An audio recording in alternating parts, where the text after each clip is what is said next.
আসসালামু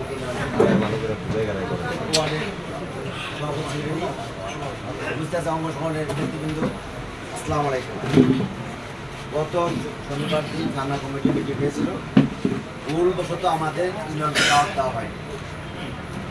দাওয়াত দেওয়া হয় কেন সেটা আমরা দাওয়াত পাই যাইনি, কিন্তু পরবর্তীতে তারা ওই মিটিং স্থল থেকেই আমাকে ফোন দেয় এবং ক্ষমা চায় যে আমরা দুঃখিত, আপনাকে দাওয়াত করা হয়নি। কেন সে ভুল করছে, আগের দিন একটা দাওয়াত দিয়েছিল, ওই দাওয়াতগুলো এটা মনে করছিল যে এটা আমার দাওয়াত দিয়ে দেয় না, তা আমরা যাইনি। এবং আমাদের থানার লেভেলের নেতৃবৃন্দ দিয়ে আসছিল, সাধারণ ছিল। তারপর ভাই আমার কাছে সরি বলছে যে ওয়ার্ডটি আমরা যে নির্দেশ দিলাম যে আমরা প্রত্যেকটা ওয়ার্ডের যে আমরা করতে পারি সেইভাবে সেই লক্ষ্যে আমরা কাজ করা যায়, কাজ করতে চাই। সে আমি তাকে উত্তর দিলাম যে প্রত্যেকটা ওয়ার্ডে তো করা সম্ভব হবে না।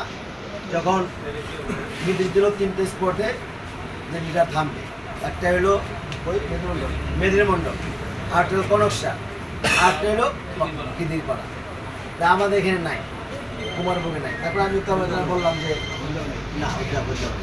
তারপর আমাদের কুমারভোগ সবসময় পড়াশোনা করি, আমাদের তো আপনার বললে থাকবে সমস্যা। আমরা ওই টাইমটা যদি আমরা চন্দ্রবাড়ির প্রোগ্রাম সবসময় করি, আমরা আমরা চেষ্টা করি করার জন্য। সবার সহযোগিতা থাকলে এই 2 দিন 3 দিনের ব্যাপার না, মনের ইচ্ছা থাকলে সব করা যায়। আপনারা অনেকে রাগ ক্রোধ থাকতে পারে, আমার ক্রোধ বেশি থাকতে পারে।